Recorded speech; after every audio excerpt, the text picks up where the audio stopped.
नमस्कार, मेरा नाम ज्ञानेश्वर है और आपने देखना शुरू किया है लाइव सिटीज। मेरे साथ रोज की तरह दिल्ली से जुड़ रहे हैं देश के जाने माने सीनियर जर्नलिस्ट अजीत द्विवेदी जी। अजीत जी, स्वागत है। आज बिहार के लिए बड़ा दिन। देखिए, इंडिया ब्लॉक फिर से पिछड़ गया और एनडीए ने सीट शेयरिंग में बाजी मार ली। आज के दिन बीजेपी ने, जेडीयू ने, हमने और राष्ट्रीय लोक मोर्चा उपेंद्र कुशवाहा की पार्टी ने साथ साथ मिलकर अनाउंस कर दिया हम बिहार में कितनी सीटों पर कौन सी पार्टी लड़ेंगे। दिल्ली में प्रेस कॉन्फ्रेंस हुई। विनोद तावरे, संजय झा, राजू तिवारी, तमाम नेता, संजय मयूख, सम्राट चौधरी सभी मौजूद थे। और देखिए, जीत मिली है नीतीश कुमार को। जीत इस रूप में कि 16 सीटें फिर से। देखिए, जब हम लोगों ने 15 दिनों पहले कहा था कि बिहार में नीतीश कुमार की पार्टी जेडीयू को 16 सीटें मिलेगी, तो लोग विश्वास नहीं कर रहे थे। कह रहे थे 12 सीटें, 14 सीटें। कहां अरुणाचल प्रदेश की सीट बता रहे थे, कहां मणिपुर की सीट बता रहे थे। लेकिन हमारी और आपकी बात पर फिर से मुहर लगी है। तो सीट शेयरिंग, सीटों का बंटवारा हुआ है। देखिए, इसके पीछे कई कहानियां भी हैं, उसकी चर्चा तो हम करेंगे ही करेंगे। बीजेपी 17 सीटों पर चुनाव लड़ेगी, जेडीयू 16 सीटों पर चुनाव लड़ेगी। लोजपा, देखिए मैं क्यों कह रहा हूं लोजपा, विनोद तावरे ने लोजपा रामविलास नहीं कहा। और यह भी कहा कि बिहार में एनडीए में 5 पार्टियां, छठी पार्टी नहीं, पारस खत्म, आउट। 5 कौन? बीजेपी, जेडीयू, लोजपा, हम और आरएलएम। तो चिराग जीत गए, पारस हार गए और लोक जनशक्ति पार्टी कहा गया। तो 17 सीटें बीजेपी की, जेडीयू की 16 सीटें, लोजपा को 5 सीटें, जीतनराम मांझी की पार्टी हमको 1 सीट और उपेंद्र कुशवाहा की पार्टी को 1 seat. Upendra Kushwaha press conference में नहीं आए, कहा गया कि रास्ते में फंसे हुए हैं, पीछे कोई कहानी होगी, तो आगे इसे भी हम डिकोड करेंगे। तो 17 सीटें बीजेपी को कौन कौन सी मिली है, यह भी पहले हम अपने दर्शकों को बता दें फिर से। पश्चिमी चंपारण, पूर्वी चंपारण, औरंगाबाद, मधुबनी, अररिया, दरभंगा, मुजफ्फरपुर, महाराजगंज, सारण, उजियारपुर, बेगूसराय, नवादा। नवादा नई सीट आई है, इसकी भविष्यवाणी भी हम कर रहे थे कि बीजेपी यह सीट ले सकती है, तो लोजपा से ले ली गई है। पटना साहिब, पाटलिपुत्रा, आरा, बक्सर, सासाराम। जेडीयू वाल्मीकि नगर, सीतामढ़ी, झंझारपुर, सुपौल, किशनगंज नहीं लेना चाहते थे नीतीश कुमार। 2019 में हार गए थे और कहा जाता है कि किशनगंज में जीतेगा कोई मुसलमान ही। खैर, दूसरे नंबर पर थे। पिछली बार 34,000 मतों से जीत हार हुई थी। तो किशनगंज, कटिहार, मधेपुरा, गोपालगंज, सिवान, भागलपुर, बांका, नालंदा, जहानाबाद, शिवहर की सीट ले ली। मतलब आनंद मोहन की चल गई। आनंद मोहन को पुरस्कार मिल गया जो उन्होंने बहुमत परीक्षण के वक्त मेहनत की थी। मतलब लवली आनंद, जो आज ही पार्टी में शामिल कराई गई हैं, उनका टिकट पक्का हो गया। पूर्णिया, मुंगेर, एलजेपी, वैशाली, हाजीपुर, समस्तीपुर, खगड़िया, जमुई, मतलब 3 रिजर्व सीटों पर चिराग पासवान को चुनाव लड़ना होगा। जमुई, समस्तीपुर और हाजीपुर। तो अब उनके पास वैशाली है और उनके पास खगड़िया है। भूमिहार को लड़ाने के लिए उनके पास सीट नहीं बची है, राजू तिवारी को लड़ाने के लिए सीट नहीं बची है। हम गया और राष्ट्रीय लोक मोर्चा काराकाट। तो पहली टिप्पणी, नीतीश कुमार की जीत, सीट बंटवारा, इंडिया ब्लॉक पीछे छूटा। आगे हम चर्चा करेंगे किस तरीके से सीटों की अदला बदली हुई। बहुत ज्यादा परिवर्तन नहीं हुए हैं, लेकिन हाँ, कुछ परिवर्तन है जिन पर चर्चा आवश्यक है। अजीत जी। देखिए ज्ञानेश्वर जी, लोग इसलिए भी आपके चैनल को बिहार में पसंद करते हैं और बिहार के बाहर, दिल्ली में भी और देश के बाहर भी, कि आपने जो बात आप कहते हैं, लोग ये मानते हैं कि आपने कहा तो 15 दिन के बाद वो बात सही हो जाएगी जी नहीं तो 12-28 का फॉर्मूला दिल्ली में हर पत्रकार बेच रहा था घूम घूम करके। 12-28 जी नीतीश कुमार, 12 और 28 बीजेपी, और उस 28 में बीजेपी बाकी तमाम सहयोगियों को एडजस्ट करेगी। हम लोग पहले दिन से ये चर्चा कर रहे हैं कि नीतीश कुमार को लेकर के जब बीजेपी ने मुख्यमंत्री बना दिया है तो उनको ह्यूमिलिएट नहीं करेगी और उनसे झगड़ा नहीं करेगी। जी तो ये बातें, आज सारी बातें सही हो गई कि नीतीश कुमार को उन्होंने पूरा सम्मान भारतीय जनता पार्टी ने दिया, उनको 16 सीटें दी। चिराग पासवान, जिसको ये बार बार हम लोग कहते रहे हैं, जिसको जेपी नड्डा ने मुख्य धड़ा कहा था एलजेपी का, आज उस पर भी मुहर लग गई। मुख्य जी धड़ा के आप तो असली एलजेपी वही है। अब ये तय मान लेना चाहिए है कि चुनाव आयोग से भी, और अगर जरूरत होती है तो लोकसभा के स्पीकर के यहाँ से भी, असली एलजेपी उसी को माना जाएगा। जैसे महाराष्ट्र बंगला में हम छाप लोगों ने मिल देखा कि सकता है, असली शिवसेना कौन बंगला हुआ, छाप असली वापस मिल एनसीपी कौन सकता हुआ। है। जी बंगला छाप उनको वापस मिलेगा और लोक जनशक्ति पार्टी का नाम मिलेगा।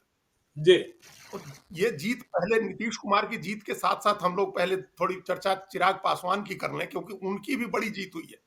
जी, कई मायने बिल्कुल। में बड़ी जीत हुई है, वो इकलौते एमपी थे अपनी पार्टी के, इकलौते एमपी थे और इसके बावजूद वो 5 सीट लेने में कामयाब हुए हैं उस गठबंधन में जो विनिंग कॉम्बिनेशन है, विनिंग कोएलिशन अभी दिख रहा है। जी, दूसरे वो 3 सुरक्षित सीटें लेने में कामयाब रहे। हुँ, अब ये देखिए ये बहुत बड़ी जीत है और इसका दूरगामी असर देखा जा सकता है कि एक दलित पार्टी के तौर पर कौन-सी पार्टी एस्टैब्लिश हो रही है बिहार में। अब हुँ, बिहार में कोई ऐसी पार्टी इतनी एस्टैब्लिश्ड पार्टी नहीं थी जिस तरह से उत्तर प्रदेश में मायावती की पार्टी एस्टैब्लिश्ड है। तो एक दलित आइडेंटिटी वाली पार्टी एस्टैब्लिश होगी कि 6 में से 6 रिजर्व सीटें हैं बिहार में, 6 ही हैं हमको जहाँ जी, तक ध्यान आ रहा है, बिल्कुल, 6 सीटें हैं बिल्कुल रिजर्व ठीक सीट। है। जी, उसमें से 3 सीटें एक पार्टी को मिल रही हैं, वो भी ऐसी पार्टी को जो कुल 5 सीट लड़ रही है। अगर जी, वो जीत गए, तो इसका मतलब कि बिहार की 50% रिजर्व सीटों पर अकेले लोक जनशक्ति पार्टी होगी। तो बिल्कुल। ये अपने आप में एक बहुत बड़ी उपलब्धि है चिराग पासवान के लिए और यहाँ एक छोटी-सी हार, थोड़ा-सा लूज़ करना हम मानेंगे नीतीश कुमार का, क्योंकि उनकी एक सुरक्षित सीट चली गई। जी, उनके पास एक सुरक्षित सीट गया की जो चली गई और वो एक सीट अब उनके पास भी सिर्फ एक ही सीट बचेगी सुरक्षित, जी, गोपालगंज की सीट। हुँ, तो वो एक उस लिहाज से चूँकि चूँकि नीतीश कुमार महादलित की पॉलिटिक्स करते हैं, तो उस महादलित की पॉलिटिक्स में उनके लिए एक तरह से एडजस्ट करना फिर किस तरह से वो करेंगे ये एक सवाल होगा आगे देखने वाला। तो इस जी। लिहाज से आज की पूरी घोषणा और के बीजेपी के विनर पास जो भी हैं एक ही वो सीट बची, बीजेपी के पास भी एक ही सीट बची है। बीजेपी के पास भी एक ही सीट बचती है। लेकिन जी, बीजेपी के साथ ये एडवांटेज है कि वो अखिल भारतीय पार्टी है और देश के दूसरे राज्यों में उसके ढेर सारे अनुसूचित जाति के एमपी जीत करके आते हैं।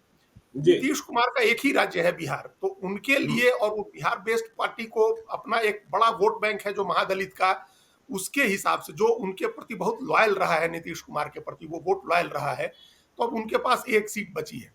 खैर वो आगे किस तरह से विधानसभा में इसको एडजस्ट करेंगे लोग। तो आज जी, के विनर जो नंबर 1 विनर हम लोग कहें तो वो चिराग पासवान है कि वो अपनी पसंद की सीटें लेने में कामयाब रहे। उन्होंने हुँ, एक सीट जो उनके कोटे की जो एक सीट गई है, वो सीट हम सब लोग को पता है कि वो पहले दिन से लेना नहीं चाह रहे थे। वो हुँ, उनको लेकर के नवादा क्योंकि उनके मन में एक था कि सूरजभान सिंह वहाँ से जब पार्टी टूटी थी तो चले गए थे पशुपति पारस के साथ, तो उनको टिकट नहीं देनी है, बीजेपी को देनी होगी तो बीजेपी देखे हम वो सीट नहीं लेंगे। तो जी, इस लिहाज से वो विनर है। हुँ, उसके बाद नीतीश कुमार है। नीतीश कुमार विनर इस मायने में है कि उनकी पार्टी सिर्फ 43 विधानसभा की सीट जीती थी, आज भी सिर्फ 45 विधानसभा की पार्टी है और 45 विधानसभा सीट की सीट वाली पार्टी 16 सीटें लोकसभा की लड़ेगी। ये अपने आप में एक बड़ी उपलब्धि है, एक बड़ी जीत है कि उनको 16 लोकसभा सीटें वो लेने में कामयाब रहे। जी, बीजेपी ने भी उनका ख्याल रखा कि उनको तमाम विरोध और तमाम उनके प्रति जो बयानबाजियां हुई थी उनको किनारे करके उनको लिया था, उनको मुख्यमंत्री बनाया था, तो उनको भी सीटें दे दी 15 और सिर्फ एक सीट की अदला बदली हुई है जिस पर हम लोग आगे चर्चा करेंगे। अभी अगर जी, सीट के नंबर्स के हिसाब से देखें तो ये नीतीश कुमार की बड़ी जीत है कि वो 16 सीट लेने में कामयाब रहे। जी, तो भारतीय 16 जनता सीटें पार्टी के लिए हम जी, भारतीय भारतीय जनता जनता पार्टी के पार्टी के लिए ज्ञानेश्वर जी हम पहले दिन से कह रहे हैं कि उसके लिए 40 सीटों से का मतलब ज्यादा नहीं है, उसके लिए असली है कि 17 सीटें उसकी जीते, उसमें एक सीट कम ना हो, हुँ, 17 सीटें जीते और उसका जो कोर एलआई है जो लोक जनशक्ति पार्टी है उसकी सीटें रिटेन रह जाए, उसकी सीटें वापस आ जाए। तो एक तरह से वो 5 सीट है, 23 सीटों की पॉलिटिक्स कर रही थी बीजेपी जो अब थोड़ी कम होकर के एक सीट कम होकर के 22 सीट की हो गई है।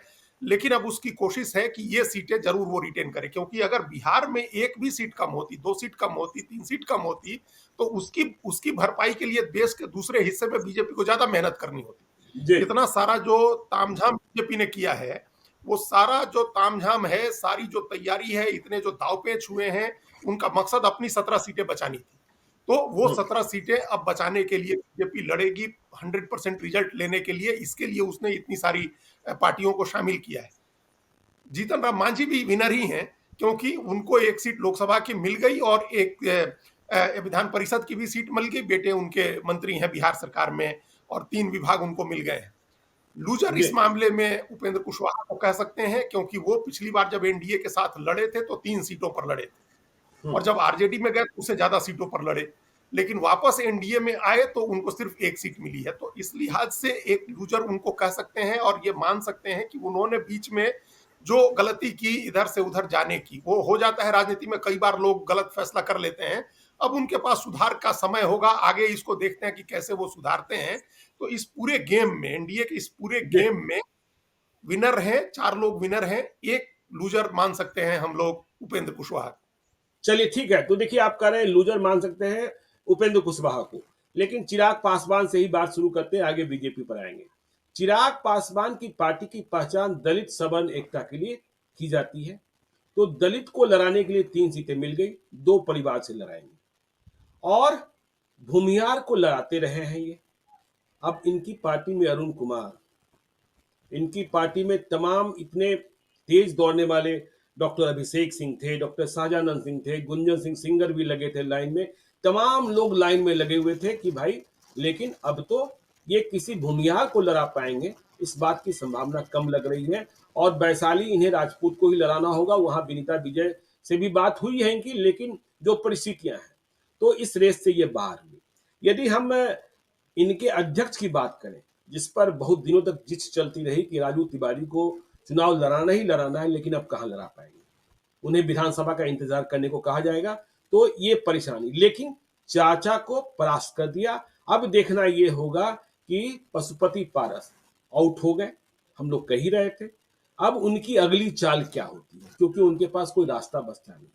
आगे यदि हम बीजेपी की सीटों की बात करें, एक एक सीट की आज बात कर लेना आवश्यक है, तो पश्चिमी चंपारण पर कोई दुविधा नहीं थी। पूर्वी चंपारण, राधा मोहन सिंह की सीट, आपकी सीट जहां से आप हैं। तो शिवहर, पड़ोसी शिवहर की सीट चली गई जेडीयू के खाते में, और लवली आनंद का टिकट नीतीश कुमार ने कंफर्म कर दिया। सवाल ये पैदा होगा अजीत जी, ये बदलाव है कि रमा देवी का टिकट कट गया, चलिए ये मान लेते हैं।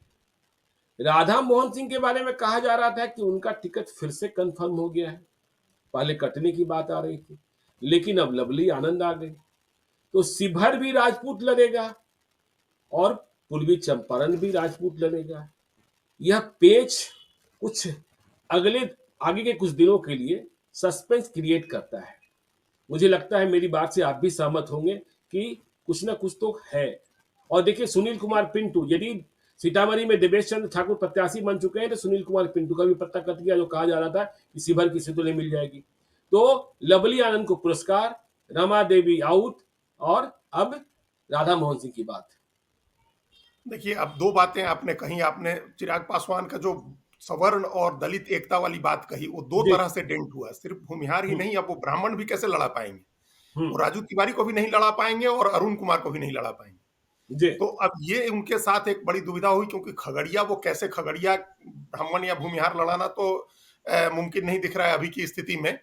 लेकिन वो अगर उनके हिसाब से होती चीजें, तो वाल्मीकि नगर वो सीट चाह रहे थे ताकि राजू तिवारी को लड़ाएं, और अगर जहानाबाद सीट वो चाह रहे थे कि अरुण कुमार को लड़ाएं या वहां किसी और को लड़ाएं। तो नवादा में वो मिल जाए तो अरुण कुमार लड़ लेते, नवादा भी उसको मिल जाता तो लड़ना अरुण ही कुमार को चाहते दे थे। हाँ। सकते थे, लेकिन नवादा में था कि बीजेपी चाह रही थी लेना, तो वो बीजेपी ने ले लिया।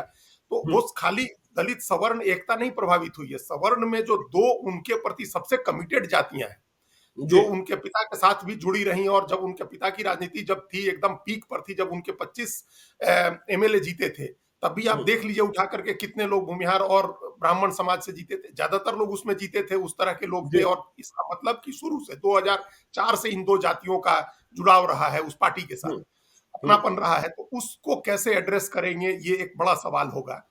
और दूसरी जो बात आपने बीजेपी की कही, उसमें अब हमारा कंसर्न, हमारी ये एक दिख रहा है जो पॉलिटिकल उससे देखें विश्लेषण के नजरिए से, तो 2 वैश्य एक साथ कट रहे हैं। जी। बीजेपी के 2 वैश्य, सीतामढ़ी और शिवहर, जी। दोनों 2 जगह से वैश्य सीटें कट रही हैं, और अकेले संजय जायसवाल होंगे, क्योंकि फिर इधर कोई सीट हमको नहीं दिखाई दे रही है। आपने पश्चिमी चंपारण से बात शुरू की है, तो पश्चिमी चंपारण हो, पूर्वी चंपारण हो, शिवहर हो, सीतामढ़ी हो, पूर्वी चंपारण हो, गोपालगंज, सिवान, सारण, महाराजगंज, कोई इस इलाके में सीट ऐसी नहीं दिख रही है जहां से आप वैश्य लड़ाएंगे।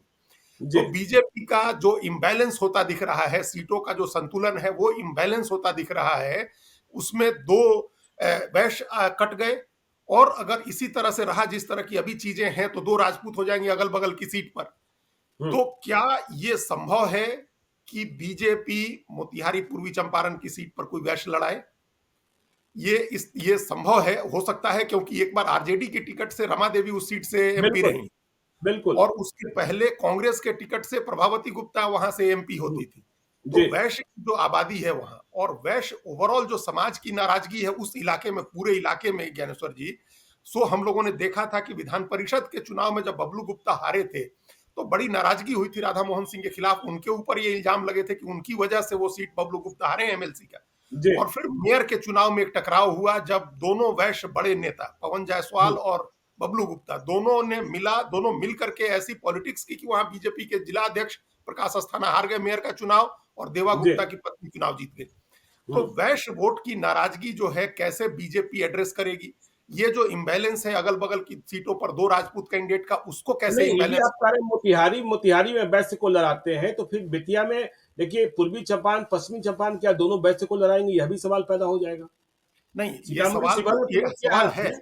ये जी, सवाल है ज्ञानेश्वर जी, लेकिन उसमें हमने देखा था कि पश्चिमी चंपारण और शिवहर दो वैश्य थे जी। और लगातार 2 बार से थे, लगातार 2 बार से 3 बार से ये हो रहा था, ये वहाँ था हुँ, समीकरण, वहाँ 2 लोग थे, इसमें कोई नया नहीं होगा। इम्बैलेंस होगा अगर 2 राजपूत लड़ते हैं और 2 वैश्य एक साथ गायब हो जाते हैं। जी, वैश्य की 3 सीटें थी, पश्चिमी चंपारण, शिवहर और सीतामढ़ी, हुँ, और ये एनडीए में थी ये तीनों सीटें।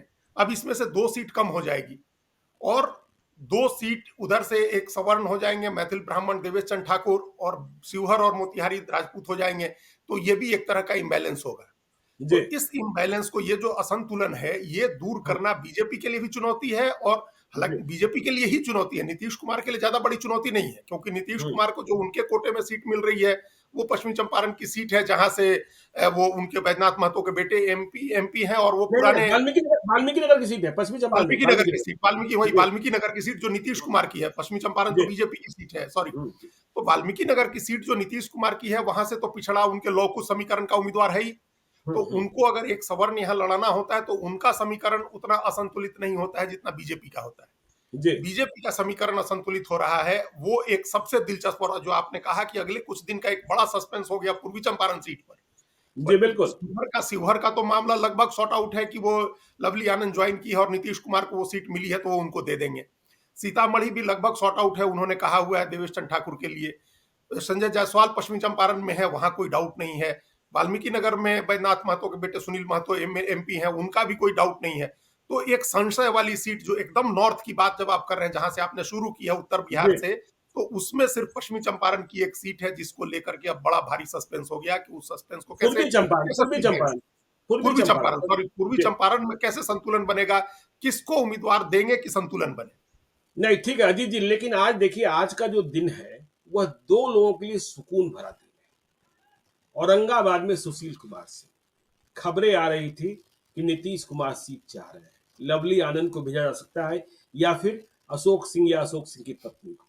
लेकिन खबर आई कि राजनाथ सिंह ने वीटो लगा दिया और 2 दिनों पहले ही सुशील सिंह के पास खबर आ गई थी कि आप अपना काम करते रहिए और जो चिल्पों हो रही है उधर ध्यान मत दीजिए। दूसरा सुकून वाला दिन आज मुजफ्फरपुर के सांसद अजय निषाद के लिए भी, जब सीटों का ऐलान हो गया, सीट शेयरिंग हो गई और मुकेश सहनी की एंट्री नहीं हुई, क्योंकि नीतीश कुमार औरंगाबाद के लिए आते और मुकेश सहनी की एंट्री होती तो मुजफ्फरपुर।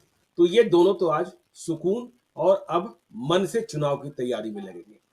देखिए मधुबनी, अररिया, दरभंगा, महाराजगंज, सारण, उजियारपुर, बेगूसराय, ये सब तो स्वाभाविक सीटें हैं।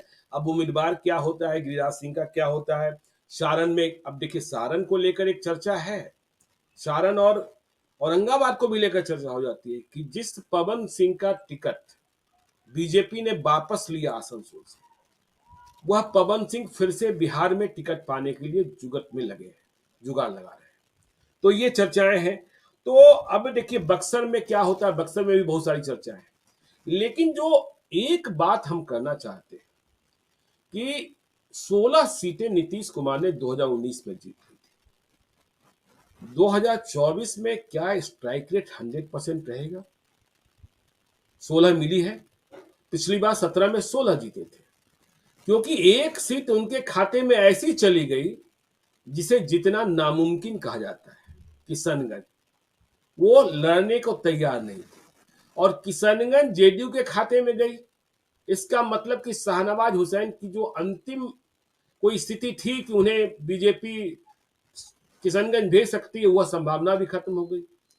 तो 16 में 15, अभी देखिए यदि 100% स्ट्राइक रेट हो तब भी 16वीं सीट पर खतरा महसूस होगा। वैसे तेजस्वी यादव की तैयारी है कि जहां जहां जेडीयू है वहां। और देखिए दूसरी परिस्थिति ये है अजीत जी, कि शिवहर में ठीक है आपने रमा देवी को दे दिया, जेडीयू की पहचान अति पिछड़ी जातियों की पार्टी के रूप में। अभी सबसे अधिक सांसद है 7 राजपूत जाति, सभी जातियों। तो लवली आनंद की एंट्री उम्मीदवारी के दावे के तौर पर 8वें उम्मीदवार के रूप में हो रही है। तो क्या राजपूत उम्मीदवार 8 हो जाएंगे? क्या जेडीयू से 2 राजपूत होंगे? और यदि 2 नहीं तो सिवान की कविता सिंह, उनका क्या होने जा रहा है? क्योंकि सिवान में जेडीयू के एक विधायक हैं पप्पू पांडे, अमरिंदर कुमार पांडे इलियस पप्पू पांडे, वे भी दिन रात भागदौड़ कर रहे हैं। तो लवली आनंद की एंट्री हुई तो कविता सिंह की चर्चा स्वाभाविक तौर पर शुरू हो गई। लेकिन देखिए खबर यह भी है कि आज भले ही लवली आनंद की एंट्री हुई है, लेकिन सिवान में जितने ट्रांसफर पोस्टिंग इधर के दिनों में हुए हैं वह कविता सिंह की मर्जी से हुए। लेकिन क्या राजपूत 7 से 8 होंगे? क्योंकि देखिए वैशाली में तो राजपूत ही लड़ेगा अजीत जी, किशनगंज, वैशाली, आपने हाँ जी, आपने आपने वैशाली, शिवहर, कई कई कई सिवान, कई सवाल उठाए आपने। जी, एक तो पहला सवाल जेडीयू के की स्ट्राइक रेट का है, जी, और वो उसमें उनकी कमजोर कड़ी, पहली कमजोर कड़ी किशनगंज है। जी, देखिए किशनगंज में पिछली बार वो 34,000 वोट से हारे थे। हारे थे, जी, तब जब 2,95,000 वोट अख्तर उल ईमान को मिला था, ओवैसी की जी, पार्टी के उम्मीदवार को। जी, इस बार ओवैसी का उम्मीदवार इतना वोट नहीं काट पाएगा किशनगंज में, क्योंकि इस बार चुनाव जो है बहुत ज्यादा पोलराइज्ड है। पिछली बार के जी, मुकाबले ज्यादा पोलराइज्ड चुनाव है, जी, बहुत पोलराइज्ड चुनाव है, बहुत ज्यादा ध्रुवीकरण हुआ है, एकदम आमने जी, सामने का चुनाव।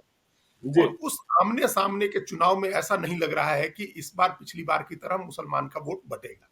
हम्म, तो इस वजह से भी और कमजोर सीट हो गई वो, बिल्कुल, एनडीए के लिए वो और भी कमजोर सीट हो गई पिछली बार के मुकाबले। हम्म, तो वो एक कमजोर कड़ी है। 100% स्ट्राइक रेट तो वहीं बिगड़ जाएगा आपका, अगर किशनगंज मिला है, जैसा आप भी कह रहे हैं कि वो लेना नहीं हम्म, चाहते थे, लेकिन वो सीट मिली है, तो किसी को भी लड़ाए वो सीट कमजोर सीट है। उसके बाद शिवहर की सीट जो है, देखिए रमा देवी बहुत मजबूत, बहुत ताकतवर नेता है। रमा देवी की ताकत हम लोगों ने देखी है।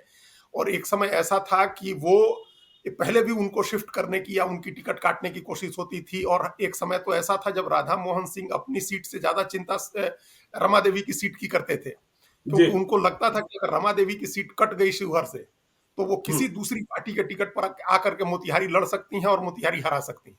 हम्म, तो रमा देवी अगर बागी हो जाती है, रमा हम्म, देवी का रिकॉर्ड है, रमा देवी राष्ट्रीय जनता दल से एमपी रही हैं, उनके हस्बैंड राष्ट्रीय जनता दल के नेता थे, एमएलए थे, मंत्री थे। तो जी, अगर वो बागी होती हैं तो हम्म, वो शिवहर और मोतिहारी दोनों सीटों का समीकरण बिगाड़ सकती हैं। एक सीट बीजेपी की है, एक सीट नीतीश कुमार के जनता दल यू की है। तो जी, ये जो स्ट्राइक रेट है वो अभी अभी कई चीजों पर डिपेंड करेगा। हम लोग आगे इस पर जब कैंडिडेट आ जाएंगे तब हम लोग चर्चा करेंगे। हम्म, लेकिन अभी किसी न किसी तरह से हमको ये लग रहा है अभी के जो हालात हैं कि स्ट्राइक रेट 100% नहीं होने वाला है। हम्म, और इस बार वो बीजेपी के स्ट्राइक रेट में भी कुछ हो सकता है कि हम्म, आगे उनको भी नुकसान हो। तो वो पिछली बार वाला तमाम समीकरण बनाने के बाद भी ये संभावना कहीं ना कहीं दिख रही है कि आप 40 में 39 का मतलब रिकॉर्ड दोहराना बहुत मुश्किल होगा। अब बिल्कुल, आइए, जो जो इधर इस समीकरण की बात आप करें, कास्ट का इक्वेशन है, वो इम्बैलेंस है। राजपूत को लेकर के वो एक इम्बैलेंस है, पहले से इम्बैलेंस है। बीजेपी के 17 में से 5 राजपूत एमपी, हम्म, 17 में से 5, आप समझिए कि लगभग 30% जी, ये कास्ट, जिसको अभी जाति गणना की रिपोर्ट आई है, और 3% आबादी है, हम्म, और रिप्रेजेंटेशन है 30%।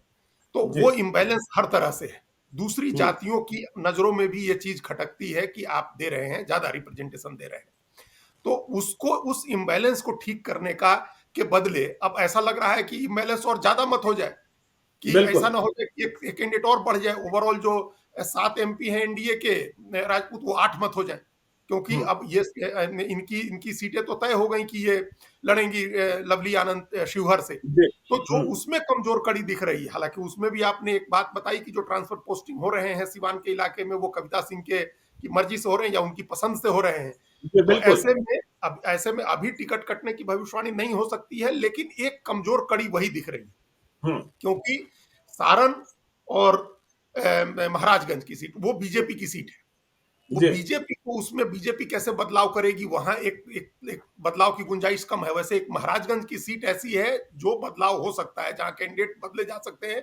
महाचंद्र सिंह हम्म, वहां से लड़े थे और भूमिहार आबादी भी वहां बहुत है, लेकिन बीजेपी यहां नहीं दे सकती है अगर नवादा सीट उसने लिया है किसी भूमिहार को देने के लिए। बिल्कुल। तो इसलिए महाराजगंज और सारण सीट पर बदलाव अगर नहीं होता है तो हम्म, सिवान ही वो सीट है जहां बदल सकते हैं। और एक लाइन से फिर ये हम लोग अगर कहें कि शिवहर राजपूत, पूर्वी चंपारण राजपूत, तो सिवान उसके साथ लगता हुआ इलाका होता है गोपालगंज के हम्म। बगल में।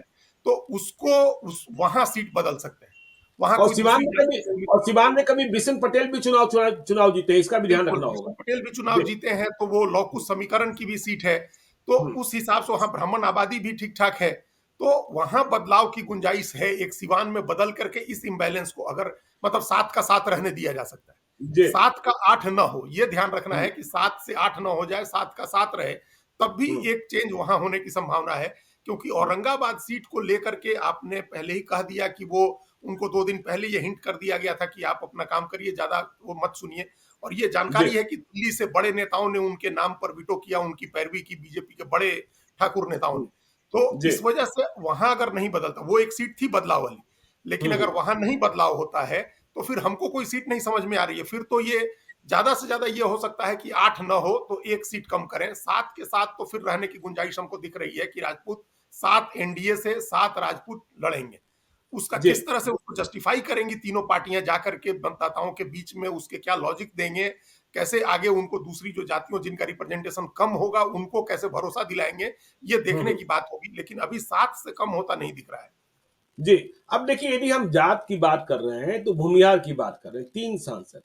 और अब ऐसा लगता है कि देखिए, लोजपा तो किसी भूमिहार को टिकट देने की स्थिति में रही नहीं, तो 2 सांसद अब बीजेपी से होंगे और एक सांसद ललन सिंह, मतलब चुनाव लड़ेंगे, जीतना तो, और जिताना तो जनता का काम है। तो 3 उम्मीदवार ही होंगे, क्योंकि देखिए जहानाबाद को लेकर बहुत सारी चर्चाएं थी, सीट जेडीयू के खाते में है। चंदेश्वर चंद्रवंशी के टिकट पर ग्रहण की बात की जा रही थी, उम्मीदवार बदला जाएगा नहीं बदला जाएगा ये अभी हम नहीं कह सकते हैं। लेकिन ये बातें मंथन के दौरान स्पष्ट हुई कि यहां भूमिहार को नहीं लाया जा सकता है। मतलब क्यों भूमिहार को नहीं लाया जा सकता है जहानाबाद में, इस बात पर भी नीतीश कुमार ने चर्चा की, क्योंकि देखिए जहानाबाद की सीट को भूमिहार अपनी सीट मानते थे। 2019 में नीतीश कुमार ने नया प्रयोग कर दिया। तो नीतीश कुमार का तर्क ये था कि हमें लड़ने के लिए मगध में और शाहबाद में सीटें क्या मिल रही है, पाटलिपुत्रा, आरा, बक्सर, सासाराम, औरंगाबाद, गया, इनमें से कोई सीट मेरे पास नहीं, एक सीट जहानाबाद। और जहानाबाद में भी हम अति पिछड़े को न लड़ाएं, उम्मीदवार कोई भी हो, तो फिर हम अति पिछड़ी जातियों की राजनीति कैसे करेंगे? भूमियार को एग्जैक्टली। कैसे लड़ा देंगे? तो इस बात की संभावना खत्म हो गई कि जहानाबाद में किसी भूमियार को लड़ाया जाएगा। चंदेश्वर चंद्रवंशी लड़ते हैं कि नहीं लड़ते हैं, कोई नया प्रयोग कर देते हैं, कोई नया उम्मीदवार दे देते हैं, एंटी इनकम्बेंसी को पढ़ा जाता है, यह दूसरी बात होगी। तो नीतीश कुमार के सामने यह चुनौती और भूमियार जाति के लिए 3 का 3 ही बना रहा। ये इस वही हमने कहा कि जवाब देना होगा जा करके कि जो जो इम्बैलेंस हो रहा है, या जिन जातियों को लग रहा है कि हमारे तमाम कमिटमेंट के बावजूद रिप्रेजेंटेशन कम है, जी। उनको उनको जवाब देना होगा। देखिए, हुँ, बीजेपी ने अपना रिप्रेजेंटेशन तो बढ़ा लिया, हुँ। यहाँ बीजेपी कहीं नुकसान में नहीं है। उसने तो कह बीजेपी दिया ने कि 1 भूमियार उसमें की जगह 2 भूमियार कर दिया। 2 भूमिहार की सीट ले ली, उसकी हाँ, बेगूसराय भी अपनी रख ली और नवादा भी सीट रख ली, और जो चर्चा हम लोग सुन रहे हैं उसमें वो सीट भूमिहार को जाने की है। जी। तो 2 सीटें उसने अपना रिप्रेजेंटेशन बढ़ा लिया। वो तो कहेगी कि हुँ, भाई हमारा देख, नीतीश कुमार कहाँ, यहाँ उसमें पहले ये बात रह गई थी कि नीतीश कुमार के नुकसान का एक ये भी चीज है कि जी। एक नुकसान तो उनको हुआ कि सुरक्षित सीट उनकी एक कम हो गई, जो महादलित की हुँ, पॉलिटिक्स करते थे उसके लिए रिप्रेजेंटेशन उनके यहाँ कम हो गया। हुँ, दूसरा, जो उनके साथ कमिटेड वोट था, कोर वोट जो उनका मान सकते हैं वो भूमिहार का था, हुँ, उसका वो रिप्रेजेंटेशन अब नहीं दे पाएंगे, सिर्फ हुँ, एक ललन सिंह रहेंगे। ये हुँ, पहले माना जा रहा था कि वो बढ़ा सकते हैं, अपने कोटे से एक सीट दे सकते हैं, और ताकि उनके साथ कमिटमेंट एक रहे। लेकिन जी। विधानसभा में देखिए, जब सरकार बन रही थी तो उनकी तरफ से एक विजय चौधरी हुए, इधर से एक विजय सिन्हा हुए, तो हुँ, ये माना गया था कि लोकसभा में रिप्रेजेंटेशन बढ़ाया जाएगा, जी। लेकिन लोकसभा में भी नहीं बढ़ाया गया। हुँ, और यहां आकर के चिराग पासवान के जो कोटे की एक सीट थी वो भी चली गई। हुँ, तो ये एक जो उम्मीद थी कि बढ़ेगा, हमारा प्रतिनिधित्व बढ़ेगा, भूमिहार समाज ये जो मान रहा था, उसके लिए एक सेटबैक है। अब 3 सीटें लड़ेंगे, बेगूसराय, और मुंगेर तो तय है, नवादा भी सीट बीजेपी लेकर के बिल्कुल। अपना लड़ाएगी। तो वो बीजेपी तो का चर्चा समीकरण है, भी हो, या तो विवेक ठाकुर या तो अनिल सिंह, चर्चा तो यही है, या फिर यही तो समझभान सिंह के चर्चा है। भाई यदि हाँ हाँ, चंदन सिंह को एडजस्ट किया गया, सिंबल पर दिया गया तो दूसरी बात है। हाँ, जी, लेकिन अभी चर्चा यही है। तो जी, बीजेपी ने ये मैसेज झारखंड में भी दे दिया। देखिए, पिछली बार झारखंड में इकलौते भूमिहार एमपी की टिकट बीजेपी ने काट दी थी, रविंदर राय की। जी। तो हुँ, अब झारखंड में भी एक मैसेज उसका हो गया कि हम 2 सीट लड़ा रहे हैं हुँ, और अपना बिहार में 2 सीट रिप्रेजेंटेशन बढ़ गया। जेडीयू का अकेले रह गया और लोजपा को ज़्यादा जवाब देना होगा, जिसके जिसके प्रति कमिटमेंट ज़्यादा रहा है भूमिहार लोगों का। तो एक जी, तो ये एक बात हुई और दूसरी हुँ, जो अति पिछड़ा की राजनीति नीतीश कुमार की है, वो देखिए, वो हम लोग पहले भी एक बार चर्चा किए थे कि पूरा जो ओल्ड गया डिस्ट्रिक्ट है हुँ, और मतलब मगध का जो इलाका है पूरा और शाहबाद का इलाका, वहां उनका प्रतिनिधित्व कम हो जाएगा। अब जी, वो उनके हाथ से चली गई काराकाट की सीट, उनके हुँ, हाथ से चली गई गया की सीट, तो ये हुँ, 2 सीटें तो उनकी कम हो गई। जी, इस इलाके में एक जो लॉकुस का समीकरण था, एक अत्यंत पिछड़ा का समीकरण था।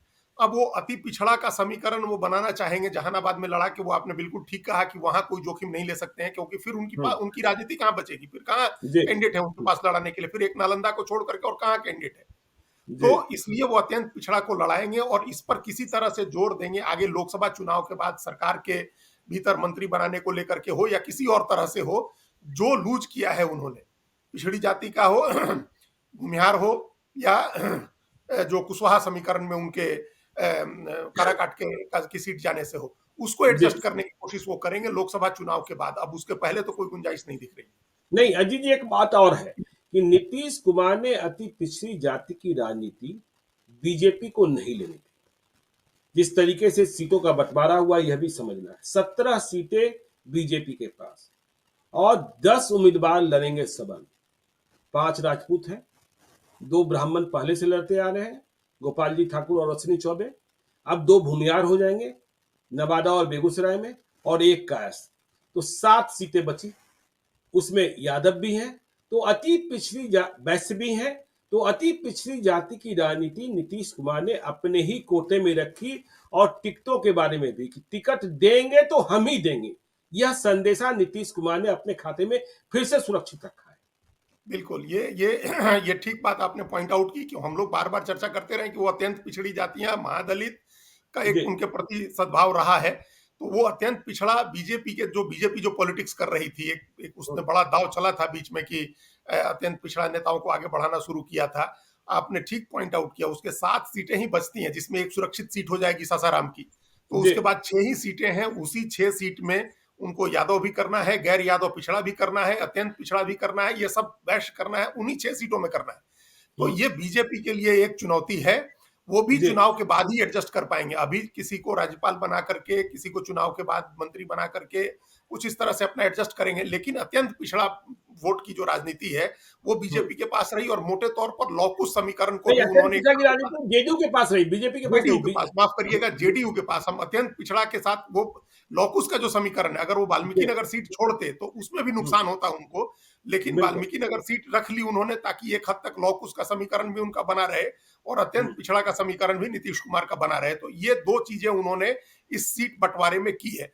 बीजेपी जी, ने हो सकता है कि बहुत डेलिबरेट तरीके से अपने को वहां अगड़ी जाति का की पार्टी दिखाने का एक दाव चला हो, क्योंकि प्रदेश की राजनीति में, देखिए, जी, प्रदेश की राजनीति में तो अपना खेल कर चुकी है बीजेपी। प्रदेश की राजनीति में सम्राट चौधरी का चेहरा उसने आगे किया है, नंदकिशोर यादव का चेहरा आगे किया है और भी दूसरे नेता वो आगे करेंगे प्रदेश की राजनीति में। जहां प्रदेश का जी, चुनाव होगा वहां दिखाएंगे वो लोग, पिछड़ा और अति पिछड़ा सब दिखाएंगे। सेंटर की राजनीति में बीजेपी ये जोखिम ले सकती है, क्योंकि वहां नरेंद्र मोदी का चेहरा है जो खुद ही अत्यंत पिछड़ी जाति से आते हैं। तो बिल्कुल, प्रधानमंत्री नरेंद्र मोदी के चेहरे पर चुनाव लड़ना है, इसलिए बीजेपी एक जोखिम ले सकती थी। तो ये कह हम्म, सकते हैं कि ये बीजेपी का कैलकुलेटेड रिस्क है, हम्म, सोची समझी जो मैं जो सोचा समझा उसका जोखिम है जो उसने हम्म, लिया है। उससे जी, नुकसान अभी देखना है क्या होता है, नुकसान या फायदा, लेकिन वो कैलकुलेटेड रिस्क है। और नीतीश कुमार का भी कैलकुलेटेड दाव है कि हम अत्यंत पिछड़ा और अपना जो लॉकुस का समीकरण है वो बनाए रखेंगे।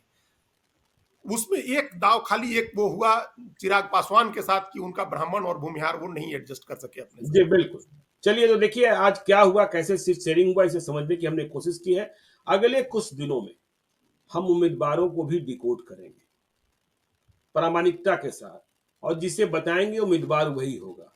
हमारी कोशिश, दिल्ली में अजीत जी की कोशिश लगातार जारी है। आप देखते रहिए लाइव सिटीज को। यदि अब तक आपने हमारे यूट्यूब चैनल लाइव सिटी को सब्सक्राइब नहीं किया है तो जरूर कर लीजिएगा, और यदि इस वीडियो को आप फेसबुक पेज के माध्यम से पेज को लाइक कीजिएगा, ट्विटर पर भी हमें फॉलो कीजिए। धन्यवाद।